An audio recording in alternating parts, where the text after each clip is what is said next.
Estamos de volta com o programa Uniso Comunidade. Recebemos agora a professora doutora Luciane Cruz Lopes, do programa de pós-graduação em Ciências Farmacêuticas da Uniso. A doutora Luciane foi convidada para atuar como consultora da Organização Mundial da Saúde, ajudando o Ministério da Saúde de Cabo Verde a fortalecer as políticas e a regulamentação de acesso a medicamentos naquele país. Doutora Luciane, como de praxe no nosso programa, a gente conhece um pouco mais o nosso entrevistado e gostaria de conhecer a senhora, saber a sua graduação, pós-graduação e sua experiência profissional. Muito obrigada pelo convite, pela oportunidade de estar divulgando o nosso trabalho. Então, eu sou formada em Ciências Farmacêuticas, na unidade de Farmácia Bioquímica pela Unesp de Araraquara. E depois que eu terminei minha graduação, eu fui fazer mestrado e doutorado na Unicamp em Farmacologia e Terapêutica. Depois que eu terminei o meu mestrado e doutorado, eu segui um pós-doutoramento na Universidade de McMaster, no Canadá. 1 ano e meio fazendo esse pós-doutoramento no Canadá em epidemiologia clínica. Também me capacitei em seleção de medicamentos essenciais em Genebra, né, na própria Organização Mundial da Saúde. Fiz um estágio para aprender quais são os critérios, como se deve selecionar medicamentos essenciais. Depois trabalhei no Ministério da Saúde por 7 anos na seleção de medicamentos essenciais para o Brasil. Os 2 únicos formulários terapêuticos que o Brasil possui estavam sob a minha coordenação e foram organizados pela minha equipe no Ministério da Saúde. E a senhora está na Uniso há quanto tempo?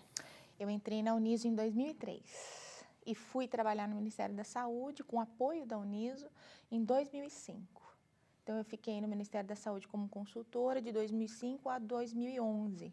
É um contrato que foi financiado pela Unesco, né? Então, eu já fui consultora da Unesco e hoje eu recebi um novo convite, hoje não, o ano passado, para ser consultora novamente da Organização Mundial da Saúde, onde a África me convidou para ajudá-los na seleção de medicamentos essenciais. O país está começando a estruturar, né, a lista de medicamentos que eles possuem, que eles disponibilizam para a população, e eles pediram uma consultoria para o OMS que indicou o meu nome, que eles queriam uma pessoa que já tivesse uma certa experiência num país grande como o Brasil né?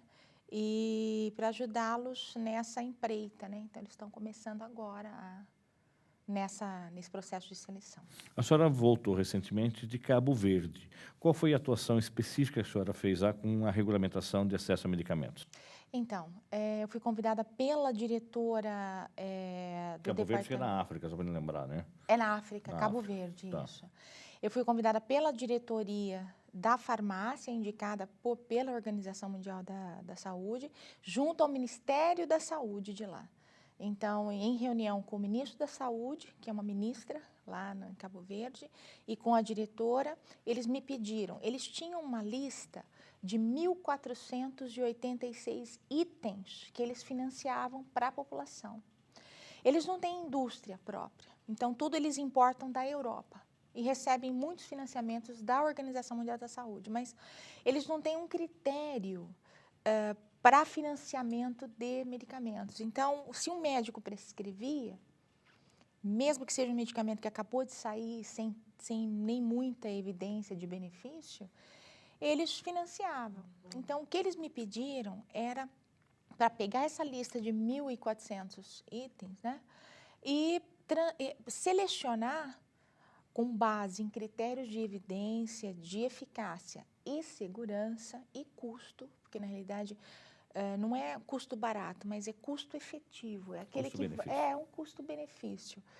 Selecionar aqueles que realmente demonstravam essa evidência. Então, nessas 3 semanas que eu passei, eu capacitei 2 equipes grandes de médicos do país e farmacêuticos, né? Então, foram selecionadas pessoas-chaves, são 9 ilhas que compõem Cabo Verde.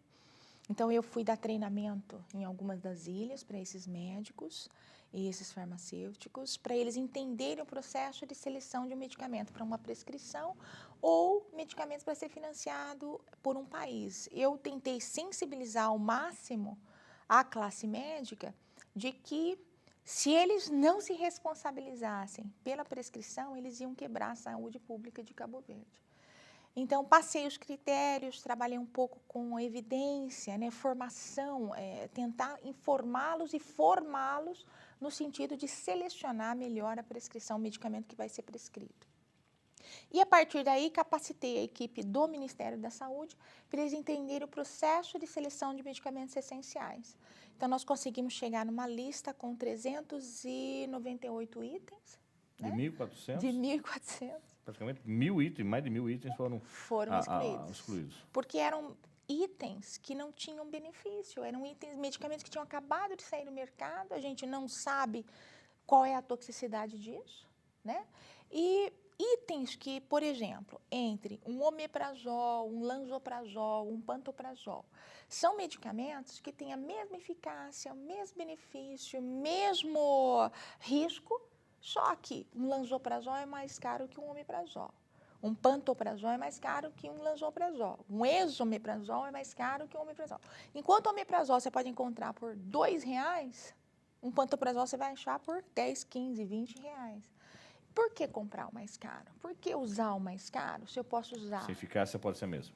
E o risco mesmo, benefício mesmo. Então, não tem sentido. Isso é o uso racional de medicamentos, que eu fui ensiná-los e fui mostrar quais são os resultados das novas pesquisas, mostrando se existem diferenças, se existem benefícios ou não. Então, foi esse meu E a senhora teve um papel. retorno positivo dos médicos e profissionais de saúde de Cabo Verde? Muito, muito positivo. Então, eles não hoje, tinham tido ainda acesso a esse tipo de informação? Não, e assim, num primeiro momento, é lógico, quando você traz uma informação nova que é contrário a uma rotina que eles vêm fazendo, existe uma resistência. Lógico, não vou dizer que não existiu uma resistência, mas a hora que porque são 2 dias inteiros de curso, intenso.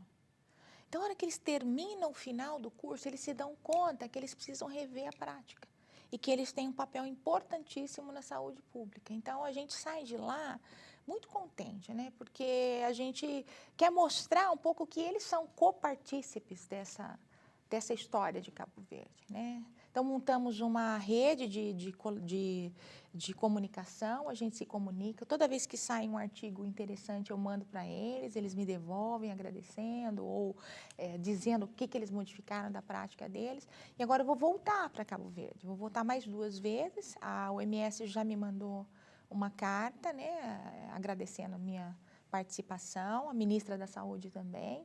Fiz um contato também com o Ministério da Educação Superior, que eles querem mandar alunos, né, para se capacitarem, talvez na Uniso, né, entrar nisso, né, e foi muito boa a minha instância lá. Vou voltar talvez em junho e vou voltar novamente em novembro para Cabo Verde, para continuar a capacitação. Hoje o Brasil tem uma lista de medicamentos essenciais e qual número? Enquanto, por exemplo, Cabo Verde tinha 1.400, a senhora falou que preparou uma lista para o Brasil antes de ir para lá, que foi o trabalho que a senhora desenvolveu no Ministério. Qual é o número de medicamentos hoje? Então, o que aconteceu é o seguinte, a partir de 2011, final de 2011, outubro de 2011, a lista de medicamentos do Brasil deixou de ser essencial.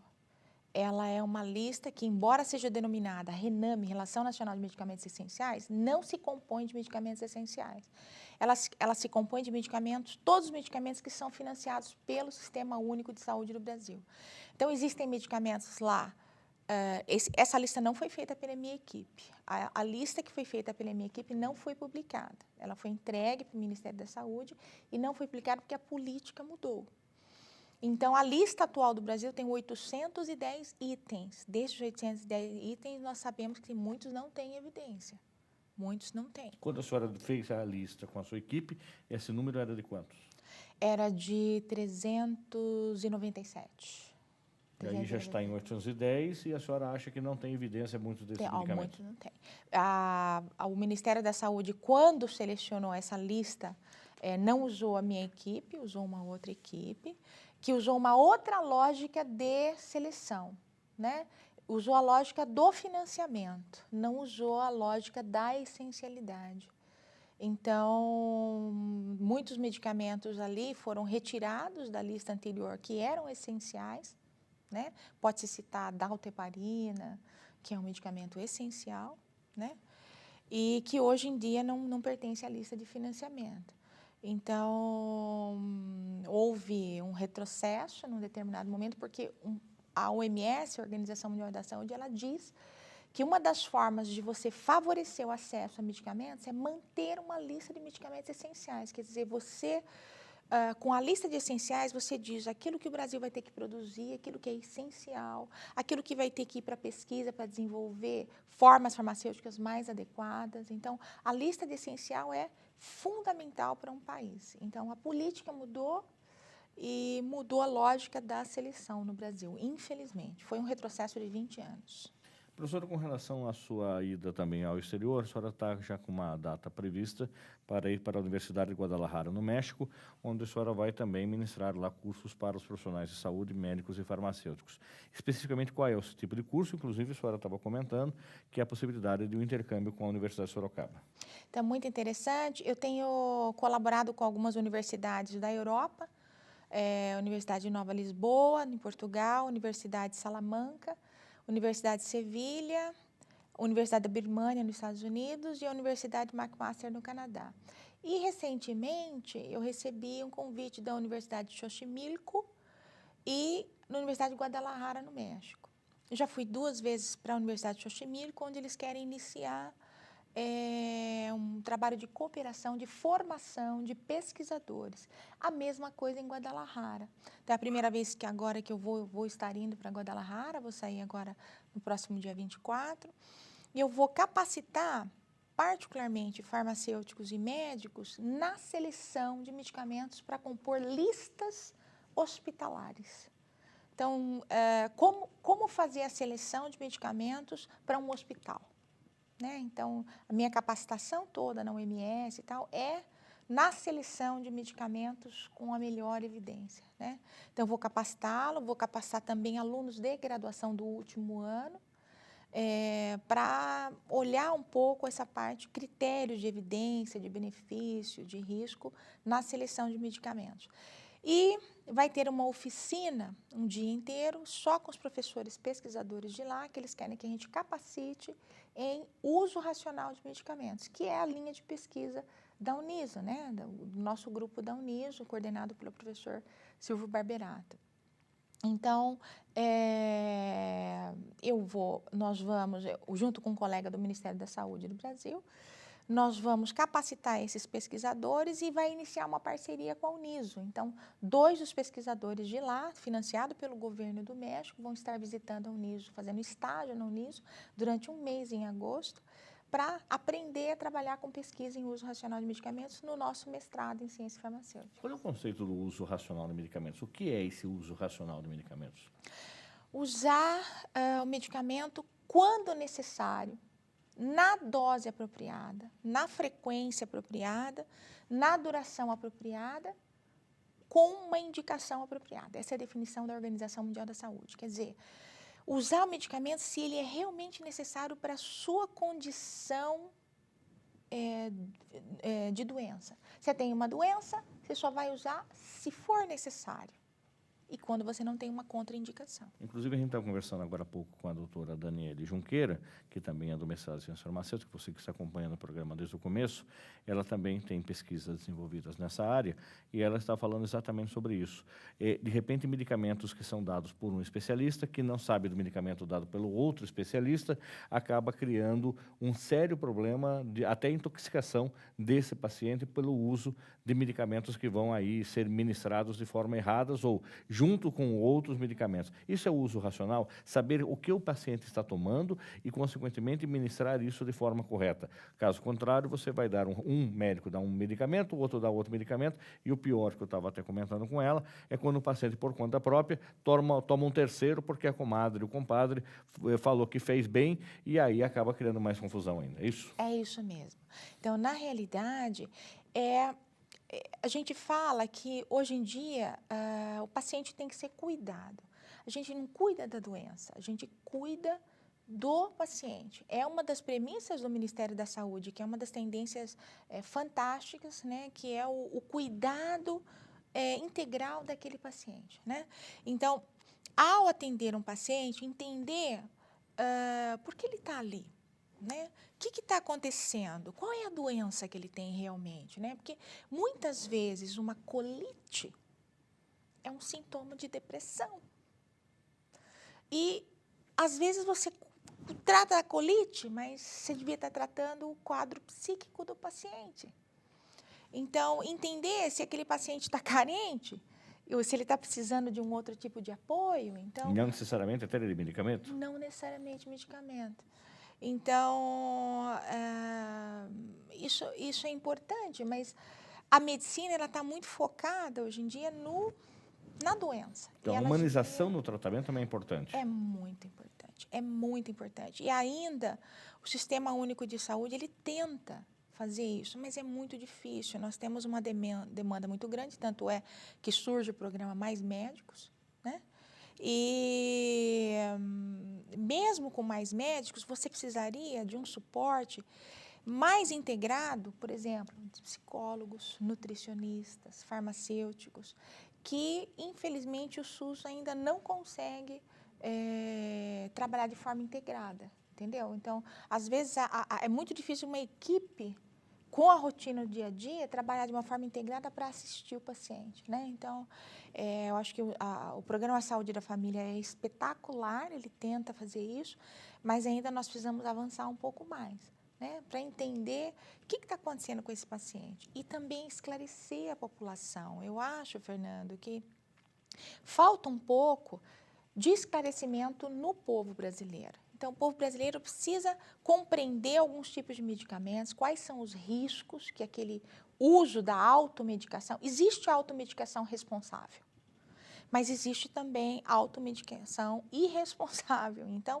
se você passa a informação para a população, ela vai fazer uso daquela informação. É muito importante você dizer, olha, esse medicamento tem tal e tal risco, se você usar com tal medicamento ou com bebida alcoólica. Quais são os riscos? Os riscos são esses. Então, presta atenção nisso. Então, às vezes, na rotina do dia a dia, pelo horário, pelo tempo, pelo estresse, o médico não consegue passar isso, o farmacêutico não faz esse papel, porque o farmacêutico tem um papel de gestão no SUS e não de farmacêutico clínico, são poucos os farmacêuticos clínicos ainda no SUS, e o paciente fica aquém. Porque quem é o profissional do medicamento? É o farmacêutico. O médico passa algumas orientações, mas deveria ser complementada pelo farmacêutico ou por um enfermeiro bem informado, né, que pudesse dar essa assistência. Pela sua experiência internacional, professora, pelas suas andanças pelo mundo, como é que a senhora avalia o trabalho do farmacêutico do Brasil perante os outros farmacêuticos do exterior? O nível do nosso trabalho do farmacêutico, característica do nosso trabalho farmacêutico, é igual ao do farmacêutico do exterior? Ele se aproxima? Ou onde é o melhor trabalho de farmacêutico que a senhora acredita? Que é aquele que pode até prescrever um medicamento ou pode até cancelar o uso de um medicamento. Olha, dos países que eu visitei, então eu andei por vários países aí, né? Então, da África é muito semelhante ao do Brasil, ou um pouco aquém, né? Assim, eles têm um número muito pequeno de farmacêuticos lá. Eu posso dizer Cabo Verde, né? Ele falta recursos humanos lá, mas eles sabem disso e eles estão tentando melhorar isso. No Brasil, eu vejo pouca atuação do farmacêutico como farmacêutico clínico, né? Porque o farmacêutico no Brasil não é o dono da farmácia, né? Então, às vezes, não interessa, é o funcionário. Então, às vezes não interessa para o dono da farmácia a atuação dele. Exatamente. A Espanha... Apesar que hoje é obrigatória a presença do farmacêutico na farmácia. Isso, ele é, mas quando você não é o dono, você trabalha em função do que o dono quer, certo? E muitas vezes, dentro da rotina, você não consegue trabalhar com a farmácia clínica, você não consegue trabalhar com a orientação, porque você teria que ter um consultorinho ali, olhar para a receita, olhar para o paciente, ver realmente o que ele precisa, discutir com a classe médica. Ainda existe uma resistência da classe médica quanto à introspecção do farmacêutico, né? A intromissão do farmacêutico na receita, na prescrição. Existe já uma tendência no Brasil do farmacêutico fazer prescrição, mas a gente precisa capacitar melhor o farmacêutico, né? O Conselho Federal de Farmácia já lançou uma resolução que os farmacêuticos precisam fazer cursos de capacitação para isso. Mas, respondendo a sua primeira pergunta, eu acho que o país onde eu vejo maior atuação, assim, que eu tenho mais penetração, que eu tenho vivência lá, é o Canadá. Né? Então, primeiro, o farmacêutico no Canadá, ele tem um salário espetacular, ele é muito valorizado, reconhecido. E num hospital, por exemplo, eu posso dizer que todo o acompanhamento das prescrições, se o farmacêutico não dá ok, elas não saem. Né? A classe médica respeita bastante os farmacêuticos. Eu trabalho numa equipe imensa de médicos lá no Canadá e eu coordeno a equipe de médicos. Né? E não tem nenhum preconceito contra a minha pessoa. Eu sou mulher, latina, em país em desenvolvimento, coordenando um grupo de médicos. E não tenho nenhum problema. Os farmacêuticos das farmácias de lá, eu tive um problema dentário no Canadá e o médico me prescreveu codeína com paracetamol, porque a dor era imensa. E ele falou, olha, eu vou te prescrever, mas o farmacêutico vai te orientar. Olha só, o dentista me prescreveu, ele falou, mas o farmacêutico vai te orientar. Então, eu cheguei na farmácia e o farmacêutico sentou comigo, olha, preciso que a senhora sente aqui que eu vou lhe explicar. Sem conhecer a senhora? Eu não quis falar nada. E eu deixei ele me explicar, ele me explicou detalhadamente como eu ia tomar, o horário, os cuidados. E eu só saí de lá. Com o medicamento na mão, quando a senhora passou por essa consulta. Depois da explicação, por essa consulta, e eu ainda assinei tudo que ele tinha me explicado, detalhado, que eu estava ciente. Então, isso é um atendimento. Diferente. Professora, quem quiser conversar com a senhora, trocar alguma ideia, querer saber um pouco mais da pesquisa que a senhora desenvolve, dessas suas andanças pelo mundo todo aí, como representante também da Organização Mundial da Saúde, a senhora tem um e-mail de contato? Tenho sim. Então, eu vou passar os 2 e-mails que eu tenho, que é o da Uniso e é o outro pessoal, que eu respondo, né? Então, L-U-S de Silva, né? Luz, Lopes, também com S, @terra.com.br. Esse é o pessoal. E o da Uniso é luciane.lopes, @prof.uniso.br. Mas meu nome está na página da Uniso e se alguém colocar no Google também vai ver meu nome em todos os trabalhos que eu tenho. É fácil me encontrar. Professora, sucesso para a senhora nessas empreitadas, nessas viagens e nessas parcerias que a senhora vai trazer para a Uniso. Muito obrigada pela oportunidade. Estamos à disposição. O programa Uniso Comunidade termina aqui. Se você tiver alguma sugestão de assunto para o programa, envie para unisocomunidade@uniso.br ou ainda na nossa fanpage lá no Facebook. Curta. É o programa Uniso Comunidade. Agradecemos a audiência e até o próximo programa. Até lá!